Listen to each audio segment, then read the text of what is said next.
Welcome to our program on Kardec Radio.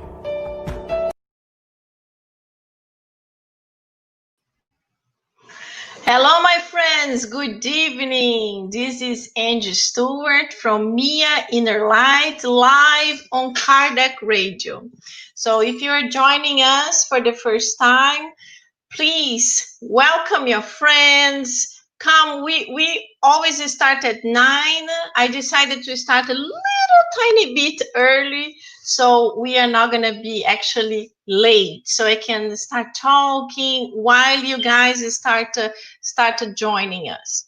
So if this is your first time starting with us, I always love to ask our friends to bring a bottle of water so you can actually receive the blessings of the spirits. When we do our final prayer, they will be able to bless the water and you will have this positive, energized water throughout your week.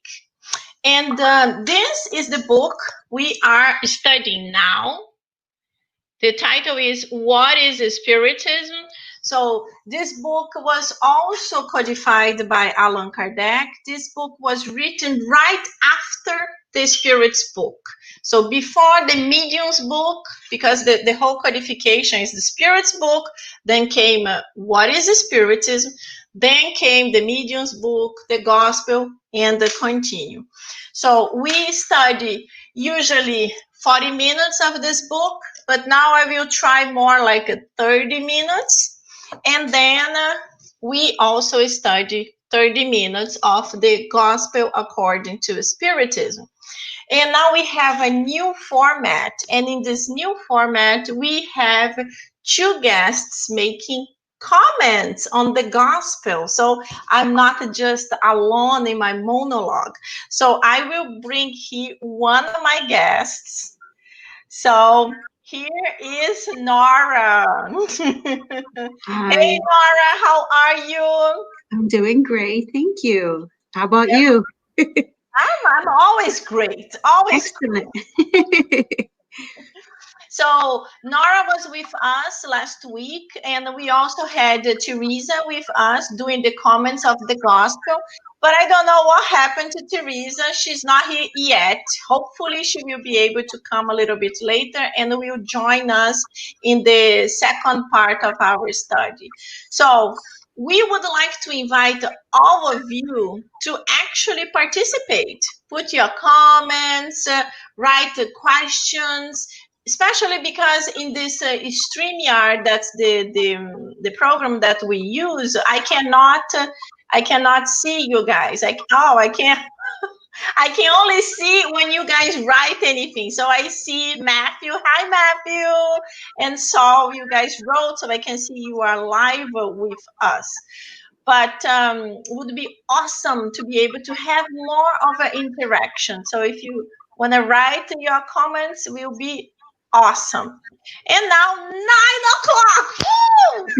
Fantastic. Super punctual. I'm becoming British. Actually, in Brazil, we always had the British people were very punctual. In America, of course, the Americans. So let's go. I invite all of you now to relax a little bit and let's do our initial prayer. Okay?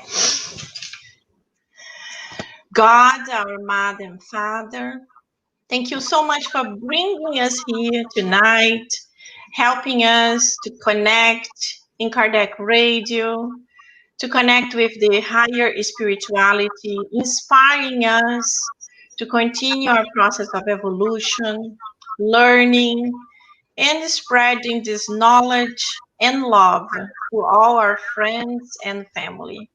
Please stay with us now and always. So be it. Very good.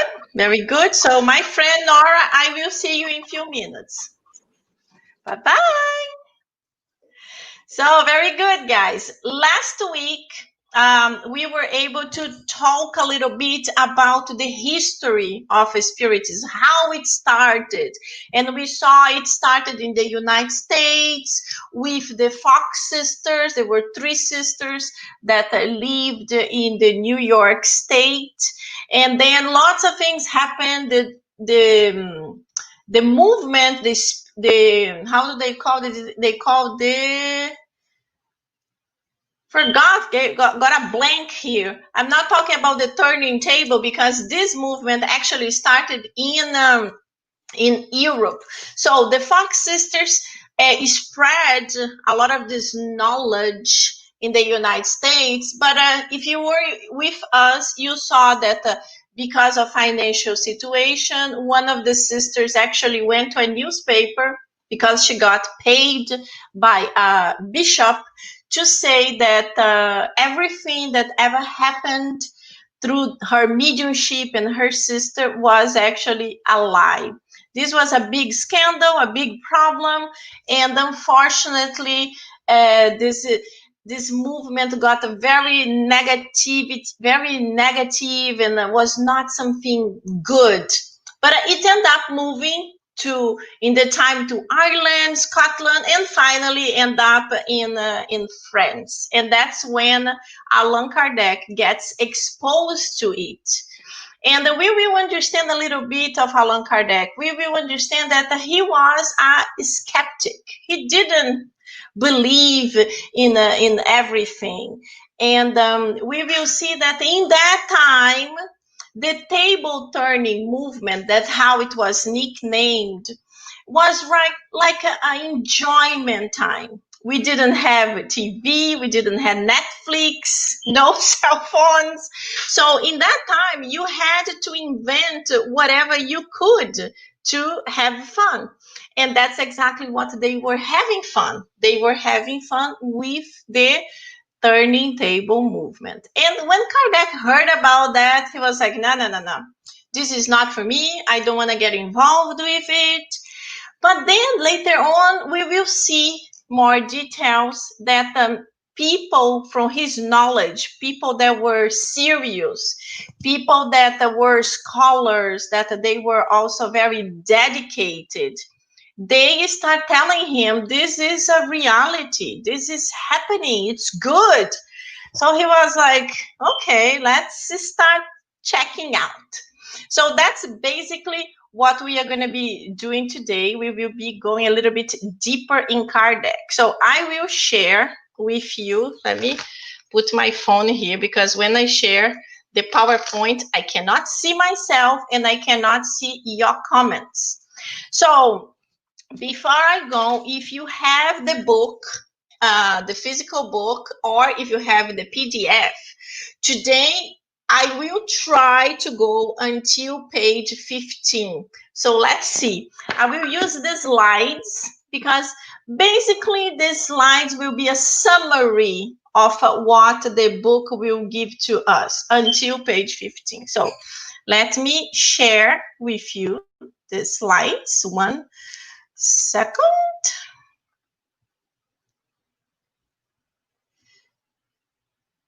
Okay, very good. So you guys must be seeing the slides right now. Let me display it correctly. And okay, I hope you guys are seeing it properly. Okay, I can see on my phone. Okay, very good. So here we have Allan Kardec, the codifier of Spiritism. And here, the picture below is one of the pictures that we have. My picture is a drawing of his wife, Amélie Boudet. And a curiosity, they were married in February 9th, 1832. So here is a summary, a good summary. So Kardec was born in October 3rd, 1804 in Lyon, France. He was educated in the institution of Pestalozzi at Yverdon, Switzerland. And he was a pedagogue and a scientist. Kardec was so many things. It's like a huge list. But these are really the main things. He was a pedagogue, he was a scientist, he was a French linguist, and he spoke German, English, Italian, Spanish, and also Dutch, but it's not written here. He also published many books aimed at developing a proposed methodology of education, and he translated a variety of works of education and ethics. So this first book here, it's called Developing a Proposed Methodology of Education. So this book is a book that he actually did to help the teachers and to help mothers. So this was like a very, very interesting, because he did this book with the goal of helping the teachers, helping them, and helping the mothers how to help their kids. If you can imagine, in the time, in the 1800s, the methodology of study was very, very different. It was very harsh. There were several punishments for the kids during school. If you watch the old movies, you will see that they even used to put like a corn or little stones and make the kids to kneel in front of everyone when there was something not really good. And his teacher, the Pestalozzi, he had a very modern concept, a beautiful view of studying. Was very different than anything from that time. First thing, he loved to take his kids out in field trips. Used to bring them to see animals, to see plants, to collect specimens, so they could really understand touching it, feeling, living what they were studying. Another thing, he did not like the teacher all the way to the front and the students all the way to the back. He liked to put them in a circle. So he was in the middle, and all the students could see him going around in a circle. So this was like something. Wow, I see that the PowerPoint is a little strange. What is happening here? I hope you guys can read it. And so he had like this concept that were very modern. And in the time, Kardec went to study there when he was very, very young. And he absolutely enjoyed it. He really was like he was his best student. We will see later on what happens to him. So I mentioned that because of this book that he created was a book really dedicated to the Pestalozzi method, that it was being implemented in Germany and in France. So this is beautiful to see how he was so dedicated to it. Let me see if you're going to see here the slide. I just changed. The phone is a little bit slower than the page. So I see that you guys are seeing a portion of my slide. I don't know why, but it's okay. So I'm gonna read for you. So this picture here, so you can imagine this picture as being the turning table movement. There is a man and a woman, and there is a table in between them. So in 1854, that's when Rivaio, that was the real name of Allan Kardec. His name was Hippolyte Léon Denisard Rivaio. So Rivaio was told about the turning tables for the first time.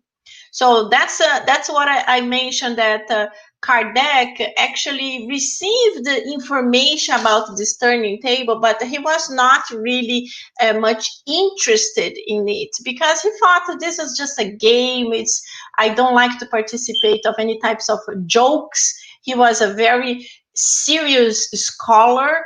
He was a member of many different academies. So he was like a kind of important person, and he didn't like to get mixed up with things that he thought was like foolish And his time was dedicated to study and to improve. So Mr. Fortier was a friend, and he said part of his sentences, but it can also be made to speak as it asks a question and it replies. So this was Mr. Fortier telling Kardec that the tables could answer questions. And Kardec was like, what? I will only believe it when it is proven to me that a table has a brain with which to think, nerves with which to feel, and the ability to reach a state of somnambulism. So this was the mind of Kardec saying, no, no, no, no, no. A table cannot answer intelligent questions. So this is just for you to understand the way he used to think. It's not that he was like, whoa, yes, let's see what is it about. I'm excited. No, Kardec was never like that. So one of his thoughts, we saw that the Mr. Fortier spoke with him in 1854. So past like 1 year. And here, that's Mr. Carlotti. So Carlotti was the first person to speak to me about the intervention of the spirits. But far from convincing me, he increased my doubts. So Kardec heard Mr. Carlotti, but I was like, I still don't think so. I still think this is a little strange, and I need to investigate it a little bit better. Then, in the same year, in May, Mr. Patier, a well-educated man of a serious character, analytical and calm. This is funny, let me tell you. When you read about Mr. Carlotti in the book, What is Spiritism, he describes Mr. Carlotti personality very similar to my personality. Very loud, very enthusiastic, really like, woohoo! Kardec did not like that. So for him, this was a synonym of, no, I don't want that. This is not for me. But when he met Mr. Patier was pretty much similar to his way of living, thinking, working. He was a serious man. He had a very structured way of life and way of talking. So this, because they were so similar, gave him a good impression. And then he explained, a well-educated man of a serious character. We know that if the person is not serious, it does not mean the person don't have knowledge or the person is not talking serious about something. But it can quickly be misunderstood. So that's why certain moments when things are really serious, we have to, me especially, to control myself to be able to explain in the proper way. So the people are not going to mix up with something that I'm inventing, creating, or actually joking about. So he continues, an analytical and calm man. He made a strong impression on me. He invited me to attend the experiment. So Mr. Partier was a man already involved in the table turning movement, but Mr. Partier, because of his character of being serious, the questions him and his friends were asking to the spirits were a higher level of questions. They were not the same questions like, and I'm going to get married, and I'm going to be rich, and I'm going to have 2 or 3 or 5 kids. No, the level of questions are much higher. So this was exactly what the Kardec wanted. And then here we come to the location where was this first meeting, this first serious meeting. So it was there that for the first time I saw the phenomenon of a turning table. So it was in this street, Rue de la Grande Batelière, number 18. So here we see a picture of some people around the table. And supposedly Kardec was watching this and participating. So one night, his protector spirit, Zephyro, sent him a very personal message saying that he had lived a previous life as a druid in Gallia. He was then named Allan Kardec. So this is what happened. This is what made Hippolyte Leon Denis Rivaio, Professor Rivaio, to change his name to Allan Kardec. It's a little bit later because he started going through this tables, questions and answers, starting to understand how it worked. So it took some time for him to understand and decided that he wanted really to be serious about it. And right then, that's when the spirits told him, your name used to be Allan Kardec. And this spirit, Zephyro, also went further, told Kardec that they were friends in that lifetime. And then he followed him, and his intentions were helping him so he would be able to do a good usage of what he was learning. Of course, Kardec didn't know that he had a mission of really codifying the teachings from the spirits, but Zephyr was like guiding him in the correct way. So that's when Kardec started his investigation, and he started observing. So he started participating of many table turning movements, and he started seeing the facts. What is that? How does it work? What can I ask? What are they asking? But majorly, what are the answers? And then he noticed there was an intelligent power expressed through the movements. So immediately he was able to see the table. Like sometimes there are descriptions of a very, very big, solid tables going all up in the air, going around the room, people passing underneath the table, and then the table coming down and boom, falling to the floor. So he understood it was not a lie. It was not like something made for the theater, as we were able to see in the movie. If you haven't seen the movie, please go to see the movie, because it's really, really a great piece of work. Allan Kardec, and you can see it on Netflix. So in that time, the answers were just yes and no, because they really didn't have writing mediums. They had a system of letters and numbers. So the people had to basically to bring like a cup or some kind of thing to go around touching which letter, which number, and someone was writing what was being captured. So it was very difficult. And then the legs of the tables in motion struck a succession of blows that corresponded to the number of each letter of alphabet. So this is one of the ways they used to. The table is used to make a noise, and they used to count the noise 1, 2, 3. So it's a letter A, B, C. So it's a C. And later on, they evolved to this planchette. That's what it is. A little table on top of a big table. And this table used to move around. And we are going to see that later on, Kardec was able to discover that they really didn't even need this little table.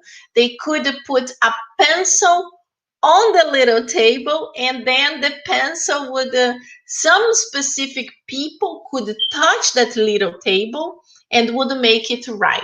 And later they discover we don't need any little table. The person can just take the pencil and it will work. That's when they also start connecting with the mediums, because not anyone can touch the the little table to make it work had to be a specific person to make it work. That's when they discover, oh, there are mediums here. So a pencil fitted to the basket, glides over paper and produce writing. That's the little table I just explained. They call the planchette or basket. The presence of certain gifted persons would potentiate the movements. That's the mediums I just said. And the mediums start to write. That's when they eliminate the basket. Other psychic means of communication were speaking, hearing, seeing, touching, and writing. These are some of the many types of different mediumship. If you want to know more about mediumship, the great book to do it is the Medium's book. The Medium's book is fantastic. There is all kinds of situations, all types of mediumships, the details about it. It's very, very deep and helps you to understand all of this. If you know about the medium called Chico Xavier, you know that he was like the greatest medium from Brazil, and he had all those mediumships, all of them. He could hear, he could see, he could write. Oh my goodness, just to think, you're like, wow. So he could do all of this. And here we are already finalizing, and I will be able to go quickly back to the book. So here that's Kardec saying, I perceived in those phenomena the key to the obscure and controversial problem of humanity, past and future, the solution that I have been seeking my entire life. So this is beautiful, because this is pretty much to all of us. Like when we discover Spiritism, we get mesmerized, especially with the Spirit's book. We get all like, wow, all those amazing questions, and the answers are so deep and they touch you so much, and it's really like, wow, why I haven't discovered this before. So this is really great. And here we have a message that Caroline and Julie Baudin. So they were the very young mediums that worked a lot with Kardec, because he used to go to their house to collect some of the answers from his questions. So we have here at Mr. Baudin's house, the medium was Miss Baudin. So here you see the little girls and his wife, they were all mediums. And the message is, to you, I will address myself as the truth. And every month at this place, I will be at your service for a quarter of an hour. So this, I don't know why it's not, it disappeared from here, but this was a message from the Spirit of Truth. The Spirit of Truth. It is in many places of the codification, especially in the Gospel, messages from the Spirit of Truth. So it's controversial. Some people say it is Jesus himself. Other people say it's a collection of spirits with Jesus also, that they were working together to help Kardec to be able to accomplish his mission. And when we see this, it's funny, because the Spirit of Truth tells him, I will dedicate my time to you. So he mentions here, I will be at your service for a quarter of an hour. A quarter of an hour, only 15 minutes. So I will be able to talk to you for 15 minutes only. So it's not that he will be talking for him forever. It was 15 minutes a week, not a day, a week. So Kardec had really to collect all his doubts, summarize, to be able to talk to the Spirit of Truth for 15 minutes. So this is how the enlightened spirits work. They are extremely busy. They can't be playing us. That's when we are doing the gospel at home, for example. If your gospel at home is at 9 o'clock, start at 9 o'clock, because they will not be waiting for you to come at 9:15, 9:20. They are long gone. You will be doing the gospel by yourself. If you want the enlightened spirits to help you, inspire you, guide you, the time you say you will start, the time and the day, you will start, and they will be there to help you. So the enlightened spirits are very busy. So here we finish. Here we have that in 1857, he codified the Spirits book, was the first book. Then in 1858, La Revue Spirité, the Journal of Psychological Studies, and is supposed to be this book here. So no, this book was in 60. Let me just see here. La Revue Spirité is the what we have nowadays, that's called the Spiritism magazine. That was La Revue Spirité. I have this information here. When he actually started this one was right after the Spirits book, maybe in the same year, maybe in 58. I will confirm and write it down for you guys. Then we have the Mediums book, 61, 64, the Gospel, 65, Heaven and Hell, 68, the Genesis, and then in 1890 was posthumous work.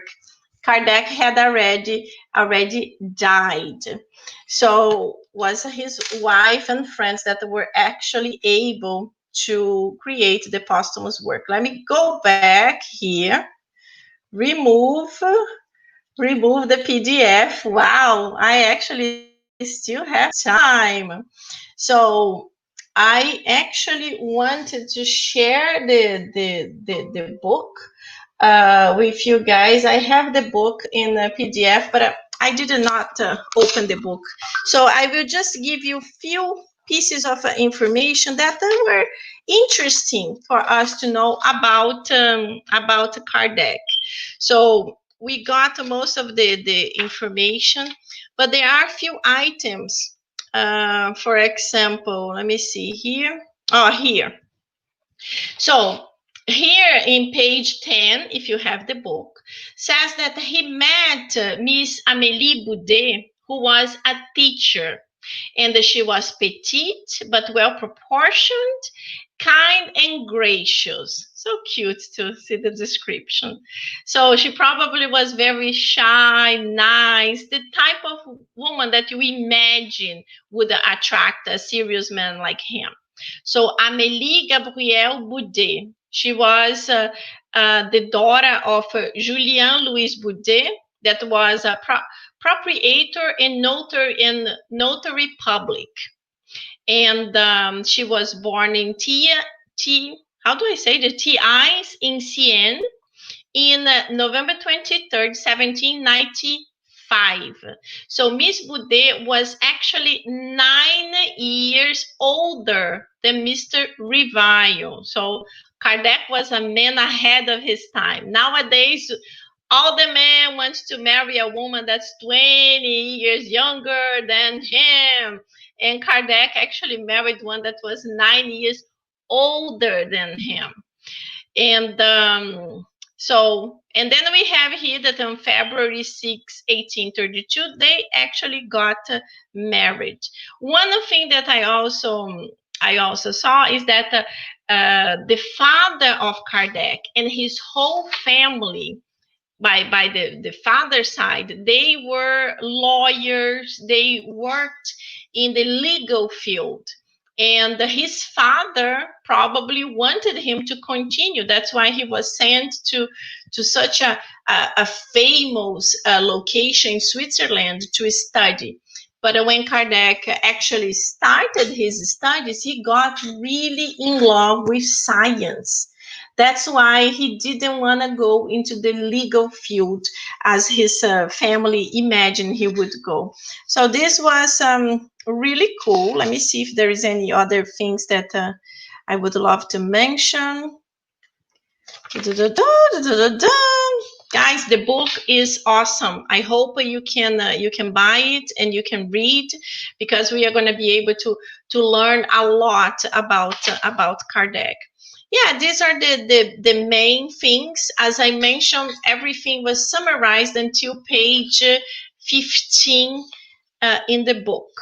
And then we will start again next week, and I will be using my print, so you can read my messages in the screen also. Just to give you a heads up, we are actually reading the summary of the biography of Henri Sauce. Let me just read this first portion here, because it's beautiful. So here, on the footnote on the first on the page 7. So what we are reading is a short biography of Allan Kardec by Henri Sauce.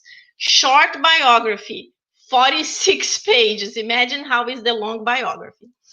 And then it was read by the author at the gatherings of the Spiritists in Lyon for March 31, 1896, in the observance of the 27th anniversary of Kardec's passing. So in 1926 was 27 years anniversary of Kardec's passing. So Kardec actually died in 1869. So very, very interesting. Awesome! Now let's go to the second part of our study. We have Nora back. Welcome, Nora. Wow, beautiful. Good to see you here. So, my friends, if you are new, we are trying to adapt the study a little bit. I will be trying to do 30 minutes and 30 minutes. So we did 30 minutes of what is Spiritism, and now we are going to do the final 30 minutes to the gospel according to the Spiritism. So let me see if there are any comments You here. got some good comments there. Question. Oh, what did you say? There's some really good comments going on. Oh, that's good. I see Claudia wrote a lot. Oh, Teresa is here. Teresa, we were waiting for you. Come on, I sent you the link. Okay, so yeah, Claudia is helping with the explanations of Kardec movie. Then we have Elder here. Hello, Elder, my friend from Inner Enlightenment in New York City. Do you want to know more about Kardec? Watch this movie on Netflix. Exactly.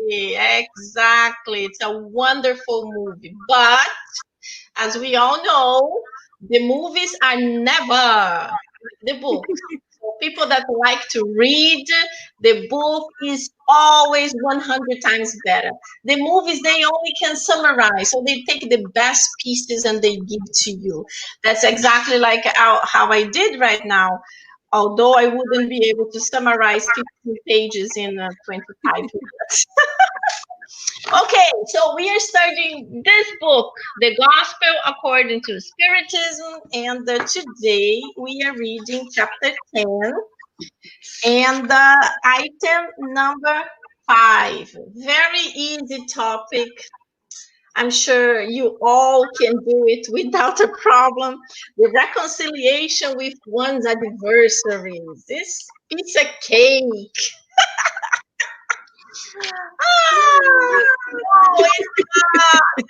It is so difficult. It's so difficult. Like, when we are the ones who actually hurt someone, we take a long time to understand it. We always find excuses to show that we only did this because of that. Oh, this only happened because of this. So we find all types of excuses to prove that we are fine. We are not the problem. The other person is the problem. When in reality, two people only fight because two people want to fight. There is a disagreement there. And yes, sometimes it gets like it evolves so quickly that we can't say, please stop, let's try to calm down. Sometimes it's not possible. And when you see, boom, the bomb exploded. And then what you can do is like you can really try to make amends for what already happened. But when you were hurt by someone else, that's also difficult because in your mind, that person did this in purpose. That person does not like you. That person, who know, hates you, was born like hating you, is your enemy from the past, and it might be. We don't know. It might be. But if we continue seeing the person like this enemy, we are not going to be able to exercise the forgiveness. So the first step is really like, it's not easy, but we have to start exercising forgiveness. I always like to say that I like to imagine that person as like a sick, because if we don't imagine this person as sick, it's more difficult for us to forgive because we keep saying, no, this person is just not a good person, is a bad person. And maybe it was a momentary situation. We don't know. There are so many intangibles, but we as spiritists, we know that we have to understand forgiveness is important, especially for us. As Nora mentioned before, there are some doctors nowadays that can prove that it's good for your physical body. So we are going to go through all this. So I'm going to read number 5 and then we start commenting. So number 5, very short. Reconciliation with one's adversaries. Be reconciled as quickly as possible with your adversaries while you are with him on the way, so that he does not hand you over to the judge, and so that the judge does not hand you over to the minister of justice, so that you may not be imprisoned. Verily I say to you that you will not leave as long as you have not paid the last farthing. So farthing is like the ancient money. It's like, imagine like a penny. So it's a little tiny money. So you are not going to be able to be free if you haven't paid the last penny that you own to someone. So this was like a passage that Jesus mentioned, and this is in Matthew. So how can we start, Marvin? Well, I was actually going to continue on, right? Where it says, in the practice of forgiveness and the good in general, right? That word practice is like a key word for us. As you said, and I don't know if you guys feel this, but sometimes there's certain things for me that are easier to kind of like let go. And then there's some things that just really, really hit you like, oh, that's so difficult. I always come to remember, and the spirits are reminding us, it's a practice. And perhaps, right, that's why that difficult person or situation is put before us, right? So that we can practice it as we are evolving, as we know as spiritists. We're coming and going, and every life is an experience. And definitely that's what resonated with me with the practice. So every life, when something comes that's not looking as like, oh, I'm a victim, or nobody loves me, and I'm super guilty of that. There was a time, my younger years, where I thought everybody was against me, but I started to study spiritism and really finding myself connected to this. I started to realize, no, it's a blessing. Individuals that come to us to help us practice forgiveness, actually, they are a blessing. That's Yeah. something that I've learned. Yes, this is good. We have to practice. We have to start practicing with the little tiny things, the Oh yeah. little tiny daily forgiveness. I used to tell people when someone steps on your foot in New York City subway, it happens every single day. So instead of like becoming the host, you like you start talking, and then every time this person ignore you, just not say anything. Yeah. But oh, it's having an echo. And then the person with the not what is that? It's an echo. Do you want me to let me see if this works? Yeah, it's like I hear my voice twice. Is But this better? yes, Okay.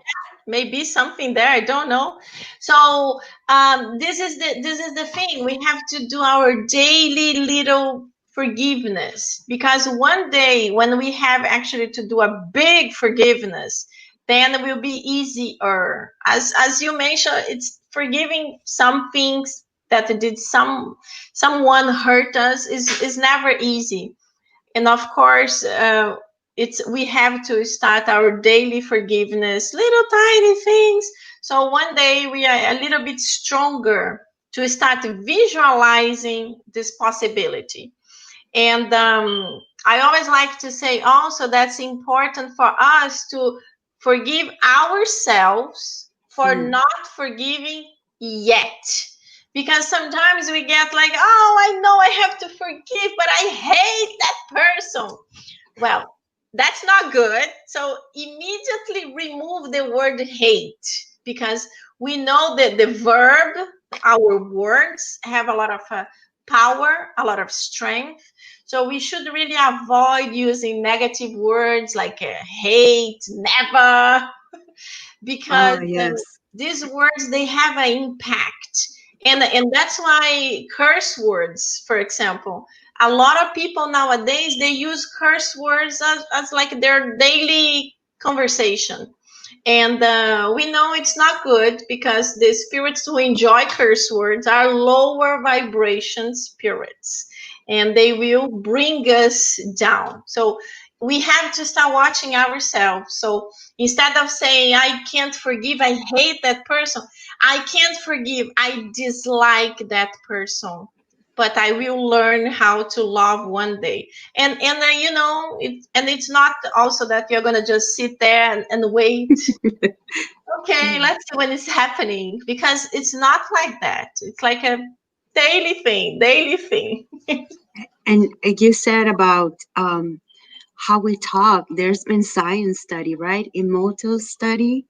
And if you see the Yes, images when we say positive things, the water, it's like these droplets are so beautiful. Can you imagine our bodies full of those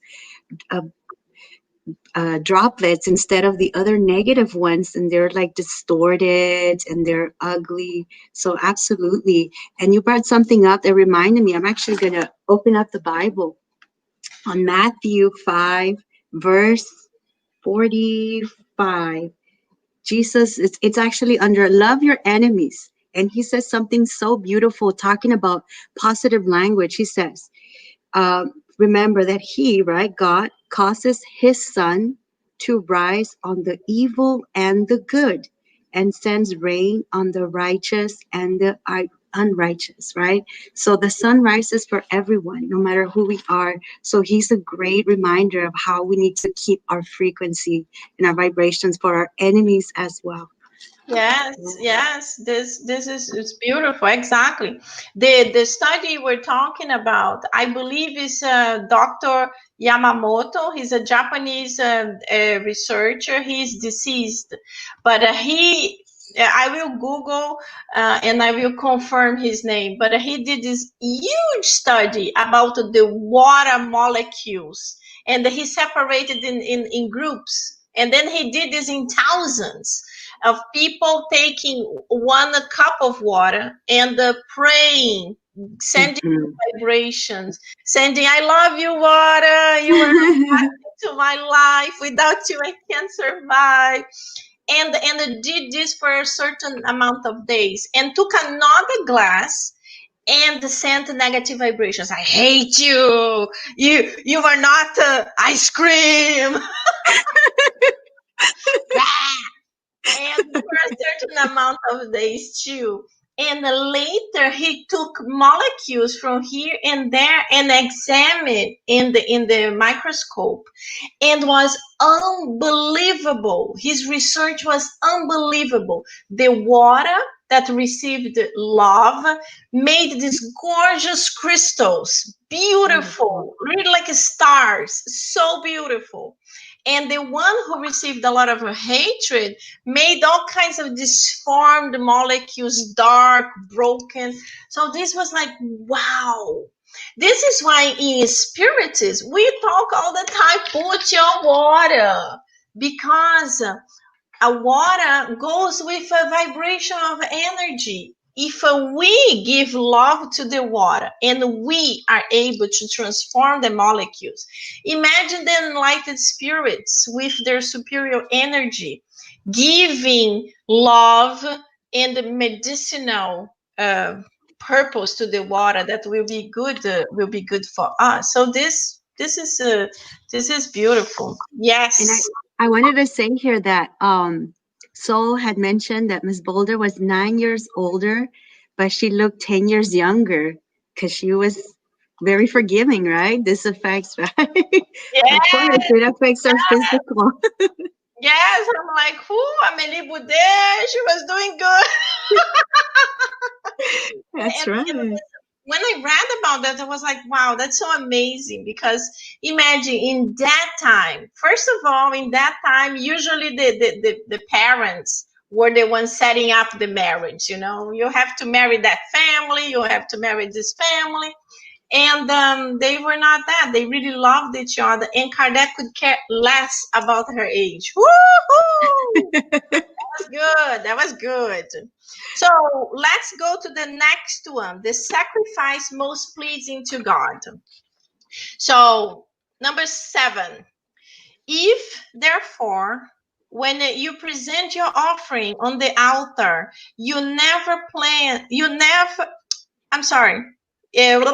let me go back again. If therefore, when you present your offering on the altar, you remember that your brother has something against you, leave your gift at the foot of the altar and go first to be reconciled with your brother, and afterward return to offer your gift. Matthew. This is also very good. Very good. What do you think, Nora? I think it's talking so much. No. I think when he says here, right, we have to be free. It's all about ourselves. We can't expect for our prayer, for our thoughts, for something to go through. Like you said, we have to connect, right, to that frequency, to the spirits. We have to be light. But in the end, a lot of the times when we have something against someone, we think we're doing it to them, right? It's so common. I remember, when I was in a broken relationship, I was blaming the other person and I wasn't forgiving. Oh, I'm doing this for you. And I remember I could look, even my features start to change. But when you're forgiving, you just start to let go and you realize that ultimately all of this is for yourself. And this allows you to be free, to be light, to be able to connect. Obviously, we don't do sacrifices anymore, right? But that's like an analogy of what we would do today to connect to the source. So that's kind of how I felt about this. I don't know. Yes. No, yes. And is that sentence, forgive to be forgiven. How do you want to be forgiven if you are not able to forgive? And then again, we go back to our excuses. Oh, but I didn't do that. I did this. What I did is little tiny thing. But in the eyes of God, it doesn't matter. Everything has, of course, they're equal. No, there are different proportions to to whatever we have done wrong, whatever somebody else have done wrong. It's very different than when you step on the foot of someone and when you kill the son of someone. It's very different. The requirement of forgiveness is very different too. But doesn't matter what, if we are not able to forgive the little things, imagine one day how we are going to ask for a big forgiveness. There is a story that I think it was Divaldo Franco who mentioned, but I believe this story is in the Old Testament too. But the story is more or less like this. There was a king that a man went to the king and asked the king to help him because he couldn't pay him. And he was asking the king not to put him in jail because he had to work to be able to provide the food for his wife and children.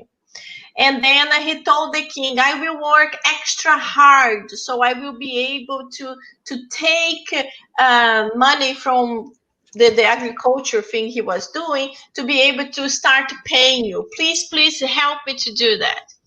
And then the king felt sorry for the man. And the king was like, yes, if I put him in jail, he will die there, especially in that time that the man was the only one who actually worked in the fields. The women helped in the fields, but the money really had to be made by the man, the provider. So the king felt sorry and told the man, I don't even need you to pay me back. You can keep it. No, I will forgive you for all the expenses. You don't need to pay me back. And then the man was super happy. Thank you, Lord. You are fantastic. He left. And then people saw, when he saw another peasant, and he grabbed this man, was shaking him and telling him he had to pay him. And this peasant did the same thing. He said, I'm so sorry, I don't have money to pay you right now, but I promise that I will work and I will manage to pay you. Please help me, work with me. He did not do that. He immediately called police, and then they came, and then he said, this man did not pay me, he has to be sent to jail. They took the man and they sent him to jail. This story arrived in the ears of the king, who told the soldiers, bring him back here. And then they took him back there. And then the king told him, I forgave you for the huge amount of money you owed me.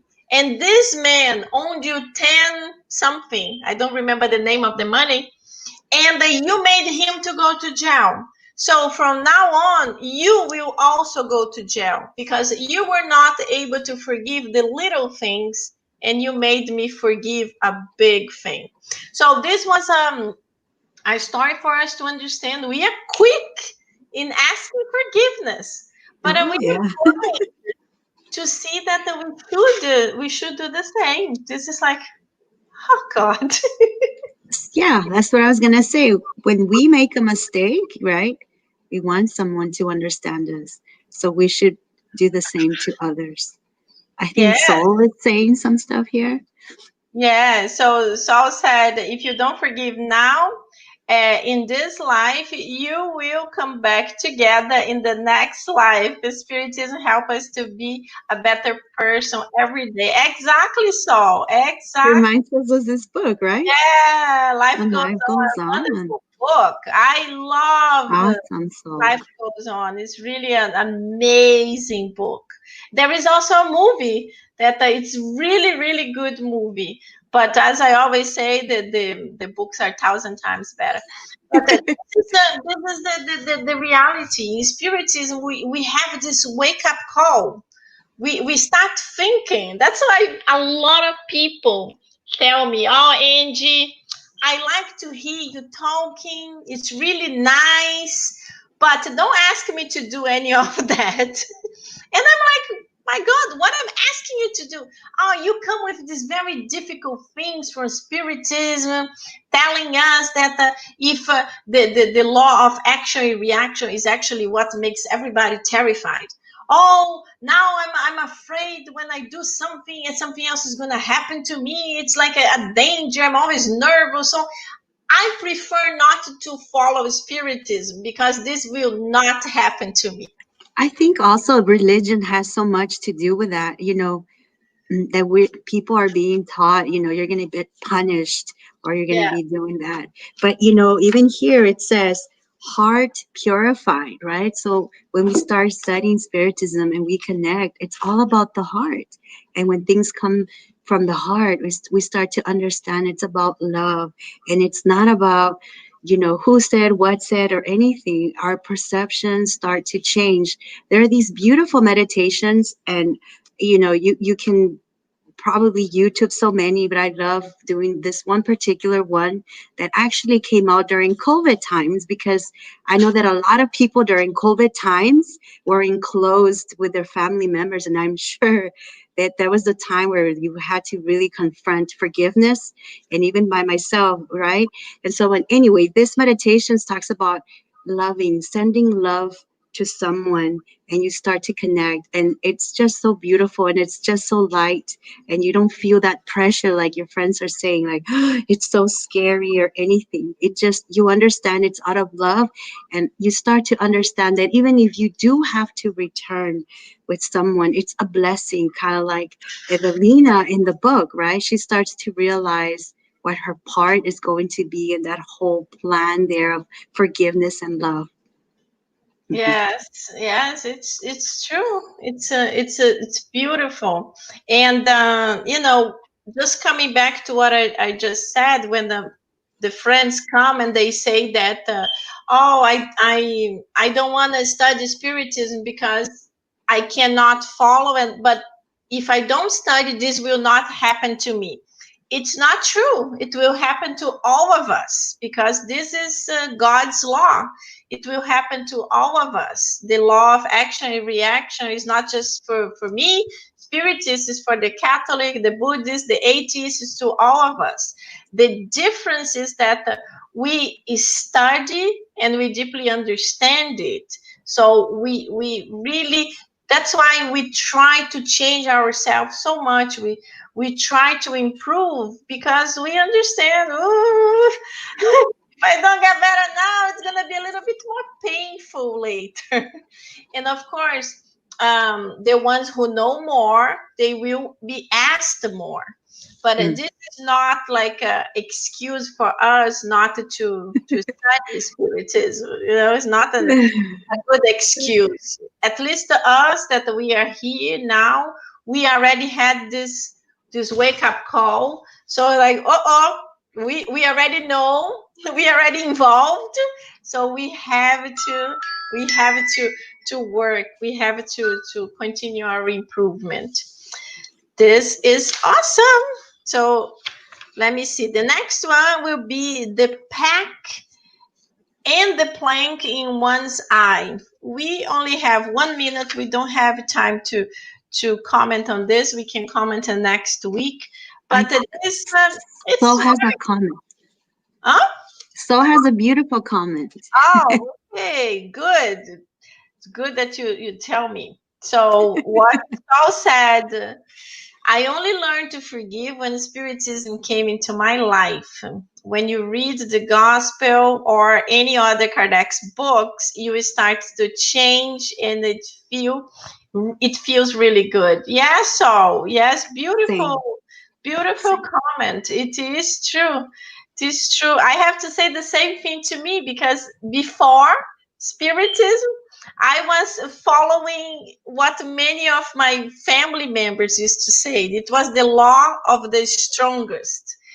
I remember a person that I love very much used to say, I give a bull to not go into a fight, but I give a whole herd to not get out of the fight. And I thought this sentence was fantastic. I was like, that's me. That's me. And only after some time with the studies of Spiritism, that's I really like. Wow, this is a bad sentence. I don't want to have this sentence in my life. And if we read the book you were reading, The Life Goes On, it's amazing because it's a novel that touches us so deeply. When you see the couple, the wife was very sick, the husband is betraying her, so you will start like making your mind like, he's a bad guy. And there are so many intangibles to the story. Yeah, this is one of my favorite books. I love it. I love this. This is a beautiful, beautiful one. So, any final comments, Nora? No, just very beautiful. I think Soul really wrapped it up for us very nicely that Spiritism has really changed our hearts. It's all about the heart. And yes, it's amazing. It's an amazing book. Yeah, but Yes, it's all about the heart. We yes. have this clap. I'm a teacher, so we have this clap and go 1, 2, 3, heart. So I'm sending that clap to all of you all when it comes to forgiveness. Very cute, very cute. So you have to join us. You have to Yes. be one of my guests, and it will be exciting, exciting. So Nora, would you like to do our final prayer? Sure. Okay, very All good. right. My friends, let's all relax and do our final prayer, and then I can do the final comments. All right. Dear Mother, Father, God, thank you so much for today's lesson on forgiveness and loving our enemies. We ask that you continue helping us, inspiring us, and changing our hearts every day as much as needed so that we may continue to spread love, forgiveness. And may you always remind us that just because we are in difficult situations with someone, it does not mean to turn our backs, but rather to reflect on what is our role, what is our purpose before that person or that position, and to remind us to be like you, as you are the best role model that we have to follow your way. We also ask for this planet that you may protect it, guide it, shine your light, and sending vibrations of health to everyone. We pray for our leaders that they are making very difficult decisions. Father, they may be inspired. And for everyone who's needing a beautiful message right now of love, that you may send that. Thank you so much for Kardec Radio and for Angie's beautiful program, but for everyone here who is watching live or on demand, send them many blessings. With that, we ask permission to end this meeting, and so be it. So be it. Very good, my friend. Thank you so much for being with us. It was lovely. Thank you so much, all of you that participated and the ones that will be listening later on via Kardec Radio, via Facebook, YouTube, everything. So I hope you can join us again next Thursday, 9 p.m. Thank you, Nora. It was great. Thank you for the heart. Sweet. Thanks, guys. See you soon. Bye-bye, guys. Bye, Cole. Bye, everyone.